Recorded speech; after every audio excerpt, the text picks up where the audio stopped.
Hello, నేను మీ CS రావు. జగన్మోహన్ రెడ్డి ముఖ్యమంత్రిగా దిగిపోయారు. అయినప్పటికీ ఆయన హయాంలో జరిగినటువంటి పరిపాలన పాపాలు మాత్రం ఆంధ్రప్రదేశ్ను వేడడం లేదు. అచ్యుతాపురం సెజ్ రూపంలో 17 మంది బలి కావడానికి మాజీ ముఖ్యమంత్రి జగన్మోహన్ రెడ్డి కారణం. ఆయన హయాంలో ఏ ఒక్క రోజు కూడా సేఫ్టీ ఆడిట్ జరగలేదు. పరిశ్రమలు ఇష్టానుసారంగా నడిచాయి, యాజమాన్యాలు ఇష్టానుసారంగా వ్యవహరించారు. కానీ ఏ రోజు కూడా దాని మీద సమీక్షించినటువంటి పాపాన పోలేదు జగన్మోహన్ రెడ్డి. దాని ఫలితమే అచ్యుతాపురం సంఘటన. ఆ సంఘటనలో 17 మంది ప్రాణాలు కోల్పోయారు, 60 మంది గాయపడ్డారు. ఆ విషయాన్ని తెలుసుకున్నటువంటి జగన్మోహన్ రెడ్డి బెంగళూరు నుంచి హడావుడిగా విశాఖపట్నం వచ్చారా అంటే అది కూడా రాలేదు. ప్రమాదం జరిగిన తర్వాత తీరిగ్గా 2 రోజులకి ఆయన విశాఖ వెళ్ళడానికి సిద్ధమయ్యారు. అక్కడ మరణించినటువంటి 17 మంది కుటుంబాలను పరామర్శించేటువంటి ప్రయత్నం చేస్తున్నారు. అక్కడి నుంచే ఆయన శవ రాజకీయాలకు శ్రీకారం చుట్టబోతూ ఉన్నారు. ఇప్పటికే శవ రాజకీయాలు చేయటంలో జగన్మోహన్ రెడ్డి అందివేసిన చెయ్యి అనేది రాజకీయ వర్గాల్లో జరుగుతున్నటువంటి చర్చ. అసలు అచ్యుతాపురం సెజ్ ప్రమాదానికి కారణం ఎవరు అని ప్రశ్న వేసుకుంటే జగన్మోహన్ రెడ్డి అనేది సర్వత్రా వినిపిస్తున్నటువంటి ప్రస్తుత తరుణంలో జగన్మోహన్ రెడ్డి అక్కడ ఉండేటువంటి బాధితులకు ఏం చెప్తారు అనేది ఒక ఆసక్తికరమైనటువంటి అంశం. వాస్తవంగా పరిశ్రమలు నిర్వహించాలంటే కనుక కొన్ని గైడ్ లైన్స్ ఉంటాయి, కార్మిక చట్టాలు ఉంటాయి, సేఫ్టీకి సంబంధించినటువంటి మార్గదర్శకాలు ఉంటాయి. వీటన్నిటినీ అనుసరిస్తేనే పరిశ్రమలు అనుమతి ఇవ్వాలి. కానీ జగన్మోహన్ రెడ్డి వాటన్నిటిని గాలికి వదిలేశారు. ఇప్పుడు బాధితులను పరామర్శించడానికి వెళ్ళినటువంటి సందర్భంగా అసలు అచ్యుతాపురం సెజ్లో ఏం జరిగింది అనే దాని మీద రివ్యూ చేసుకునేటువంటి ప్రయత్నం చేద్దాం. సో జగన్మోహన్ రెడ్డి పరిపాలన 5 ఏళ్ల పాపం ఆంధ్రప్రదేశ్ని ఇంకా వెంటాడుతుంది అని చెప్పడానికి అచ్యుతాపురం సెజ్లో జరిగినటువంటి ఘోరమైనటువంటి ప్రమాదం ఒక ఉదాహరణగా చెప్పుకోవచ్చు. ఫార్మా కంపెనీలో రియాక్టర్ పేలింది అని అంటే రియాక్టర్ కాదు, అక్కడ ఒక ప్రమాదకరమైనటువంటి ద్రవం లీక్ అయ్యింది. లీక్ అయినటువంటి క్రమంలో అక్కడి నుంచి గ్యాస్ బయటకు వచ్చింది.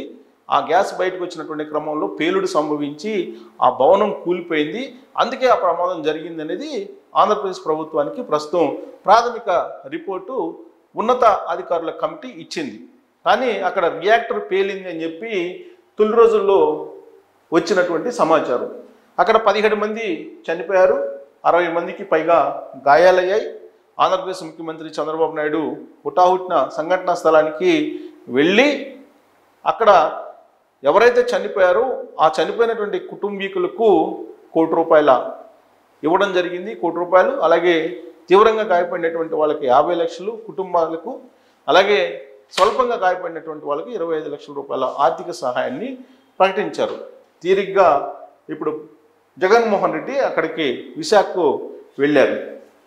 మృతుల సంఖ్య మరింత పెరిగేటువంటి అవకాశం ఉంది అని కూడా చెప్తున్నారు. ఇప్పటికీ కూడా గాయపడినటువంటి వాళ్ళు ఆసుపత్రిలో చికిత్స పొందుతున్నారు. తీవ్రంగా గాయపడినటువంటి వాళ్ళల్లో కొంతమంది పరిస్థితి ప్రమాదకరంగా ఉంది అని కూడా తెలుస్తోంది. 5 ఏళ్ల జగన్ పాలనలో ఏ రోజు కూడా కంపెనీల్లో భద్రత అనేది పట్టించుకోలేదు. ఏదైనా సేఫ్టీ ఆడిట్ అని చెప్పి ఒకవేళ అధికారులు అక్కడికి వెళ్ళినప్పటికి కూడా అక్కడ కంపెనీ యాజమాన్యాలు ఇచ్చేటువంటి కిక్ బ్యాక్స్ తీసుకొని సైలెంట్ అయిపోయారు తప్పితే ప్రమాణాలు పాటించినటువంటి కంపెనీల మీద చర్యలు తీసుకున్నటువంటి దాఖలాలు లేవు జగన్మోహన్ రెడ్డి హయాంలో. 5 ఏళ్లలో ఒక్కసారి కూడా సెక్యూరిటీ ఆడిట్ ఎక్కడ కూడా జరిగినటువంటి దాఖలాలు, అందుకు సంబంధించిన రికార్డు కనిపించడం లేదు. కమిషన్లు, కబ్జాలు యావలో జగన్మోహన్ రెడ్డి 5 ఏళ్ల పరిపాలన సాగింది అనేది శ్వేతపత్రాలు ఇటీవల కాలంలో చంద్రబాబు నాయుడు విడుదల చేసిన తర్వాత స్పష్టమవుతోంది. సో వైఎస్ జగన్మోహన్ రెడ్డి పరిపాలన ఫలితమే ఇప్పుడు జరుగుతున్నటువంటి ఈ ఘోరాలన్నీ కూడా.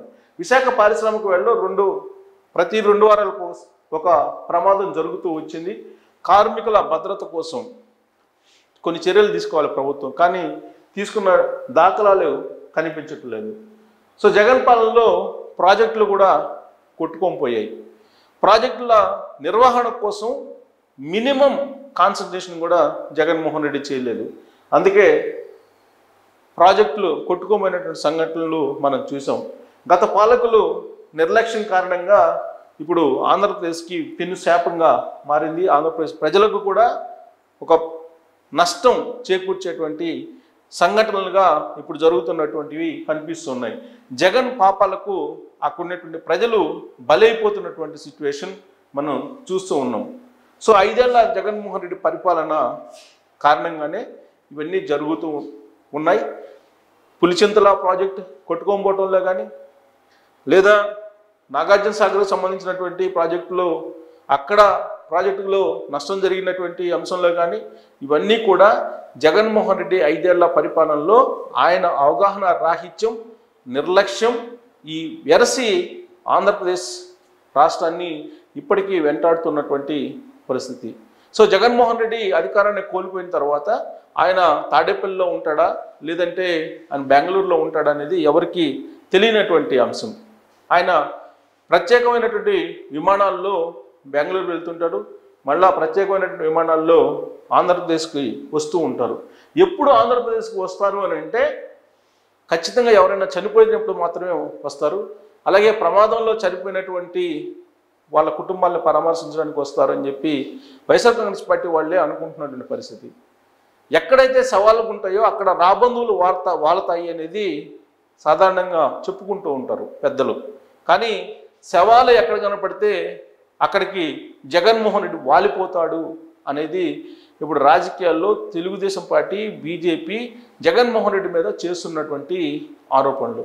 ఒక పులివెందుల ఎమ్మెల్యేగా, వైఎస్ఆర్ కాంగ్రెస్ పార్టీ అధినేతగా ఆయన అచ్యుతాపురంలో జరిగినటువంటి సంఘటనలను పరిశీలించడానికి రావచ్చు, దాంట్లో ఎలాంటి తప్పు లేదు.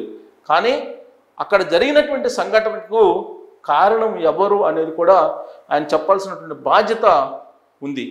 ప్రస్తుతం చంద్రబాబు నాయుడు ప్రభుత్వం ఉంది కాబట్టి ఆ ప్రభుత్వం నిర్లక్ష్యం కారణంగానే ఈ ప్రమాదం జరిగింది అనేటువంటి ఒక అపవాదాన్ని మోపడానికి వైఎస్ఆర్ కాంగ్రెస్ పార్టీ, జగన్మోహన్ రెడ్డి సిద్ధమవుతున్నారు.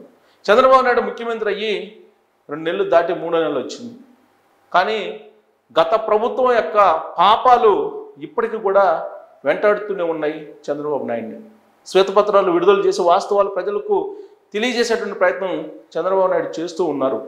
కానీ ప్రాజెక్టుల విషయంలో కానీ, లేదా ఇండస్ట్రీస్ విషయంలో కానీ ఏది చేయాలో అది చేయలేదు జగన్మోహన్ రెడ్డి తన 5 ఏళ్ల పాలనలో. ఒక్క అడుగు కూడా తాడేపల్లి నుంచి అడుగు ముందుకు పెట్టలేదు. ఒకవేళ ఏదైనా సరే బటన్ నొక్కే కార్యక్రమాలకి బయటకు వస్తే ఆయన హెలికాప్టర్లో వచ్చేవాళ్ళు. ఆ సందర్భంగా కింద ట్రాఫిక్ని జామ్ చేసేవాళ్ళు, అలాగే చెట్లు కొట్టేసేవాళ్ళు, స్కూళ్లకు సెలవులు ఇచ్చేవాళ్ళు, నిర్బంధంగా ప్రజలను తరలించేటువంటి పరిస్థితిని మనం చూసాం. అలాంటి పరిస్థితుల నుంచి ఇప్పుడు ఆంధ్రప్రదేశ్ ప్రజలు బయటపడ్డారు. కొత్త ప్రభుత్వం వచ్చింది, చంద్రబాబు నాయుడు ముఖ్యమంత్రిగా జనరంజకమైనటువంటి పాలన అక్కడ జరుగుతూ ఉంది అని ఒక పాజిటివ్ చర్చ జరుగుతున్నటువంటి ప్రస్తుత తరుణంలో జగన్మోహన్ రెడ్డి 5 ఏళ్ల పాపాలు అప్పుడప్పుడు దురదృష్టకరంగా అచ్యుతాపురం లాంటి సంఘటనల రూపంలో బయటకు వస్తూ ఉన్నాయి. రాబోయేటువంటి రోజుల్లో ఇలాంటి సంఘటనలు జరగకుండా ఉండాలి అని చెప్పి కోరుకోవచ్చు. కానీ గత ప్రభుత్వం ఏది చేయాలో అది చేయలేదు కాబట్టి ఇండస్ట్రీస్ రూపంలో, పరిశ్రమల్లో అవకతవకలు, అలాగే కాలుష్యం, ఇవన్నీ కూడా అక్కడ ఉన్నటువంటి ప్రజలను కాటేసేటువంటి పరిస్థితి కనిపిస్తూ ఉంది. దానికి ఇప్పుడున్నటువంటి ప్రభుత్వాన్ని బాధ్యులుగా చేయడం అనేది ఒక ఎత్తుగడ వైఎస్ఆర్ కాంగ్రెస్ పార్టీ వేస్తూ ఉంది. కానీ అచ్యుతాపురం సెజ్జలో జరిగినటువంటి ఈ ప్రమాదం ఖచ్చితంగా జగన్మోహన్ రెడ్డి 5 ఏళ్ల పరిపాలన పాపం కింద చూసుకోవాలి. ఆ పాపమే ఇప్పుడు అచ్యుతాపురం సంఘటనకు కారణం అని చెప్పి కూడా చెప్పుకోవాలి. సో జగన్మోహన్ రెడ్డి పరిపాలనలో జరిగినటువంటి అవకతవకలు, నిర్లక్ష్యం, వెరసి ఇప్పుడున్నటువంటి ప్రభుత్వాన్ని వెంటాడుతూ ఉంది. సో అయినప్పటికీ కూడా వీటన్నిటినీ అధిగమించి ఇప్పుడున్నటువంటి చంద్రబాబు నాయుడు ముఖ్యమంత్రి రాష్ట్రాన్ని ముందుకు తీసుకెళ్లాలనేటువంటి ఒక ప్రయత్నం చేస్తున్నటువంటి క్రమంలో స్లీపర్ సెల్స్ కొన్ని ఆంధ్రప్రదేశ్లో పనిచేస్తూ ఉన్నాయి. గత 2 నెలల నుంచి కొన్ని సంఘటనలు అనూహ్యంగా జరుగుతూ ఉన్నాయి. ఇంటెలిజెన్స్ కూడా అందనటువంటి విధంగా జరుగుతూ ఉన్నటువంటి మర్డర్స్ ఉన్నాయి, మానభంగాలు ఉన్నాయి. ఇప్పుడు అచ్యుతాపురంలో జరిగినటువంటి ఈ ప్రమాదం కూడా స్లీపర్ సెల్ చేసినటువంటి ఒక కుట్ర అనుకోవాలా, లేదంటే యాదృచ్ఛికంగా జరిగినటువంటి ప్రమాదం అనుకోవాలా అనేటువంటి ఒక చర్చ ఇప్పుడు రాజకీయ వర్గాల్లో జరుగుతూ ఉంది. సో స్లీపర్ సెల్స్ మీద ఒకవేళ కనుక నిఘా పెట్టకపోతే రాబోయేటువంటి రోజుల్లో జగన్మోహన్ రెడ్డికి సంబంధించినటువంటి స్లీపర్ సెల్స్ ఏం చేస్తాయో తెలియనటువంటి పరిస్థితి నెలకొంది ఆంధ్రప్రదేశ్లో అనేది తెలుగుదేశం పార్టీలో ఉండేటువంటి వాళ్ళు అనుమానిస్తూ ఉన్నారు. సో కాబట్టి ఆంధ్రప్రదేశ్ నిఘా వ్యవస్థకి ఈ స్లీపర్ సెల్స్ అనేవి ఒక ఛాలెంజ్. సో ఆ స్లీపర్ సెల్స్ మీద కన్నేయకపోతే కనుక సో యాదృచ్ఛికంగా జరిగేటువంటి ప్రమాదాల కంటే కూడా ఆ స్లీపర్ సెల్స్ కారణంగా జరిగేటువంటి ప్రమాదాలు మనం ఊహించలేనటువంటివి. అందుకే తస్మాత్ జాగ్రత్త అనేది మనం అనుకోవచ్చు. సో ఇప్పుడు జరిగినటువంటి అచ్యుతాపురం సంఘటన చాలా దురదృష్టకరం, కానీ దీన్ని రాజకీయ కోణంలో తీసుకెళ్ళడానికి వైఎస్ఆర్ కాంగ్రెస్ పార్టీ జగన్మోహన్ రెడ్డి ప్రయత్నిస్తూ ఉన్నారు. సో ఆయన చేస్తున్నటువంటి ప్రయత్నం ఫలిస్తుందా, శవ రాజకీయాల్ని ఇంకా కూడా జగన్మోహన్ రెడ్డిని మరోసారి అధికారంలోకి తీసుకురావడానికి పనిచేస్తాయా అనే దాని మీద కామెంట్ రూపంలో మీ అభిప్రాయాన్ని తెలియజేయచ్చు. Thank you very much.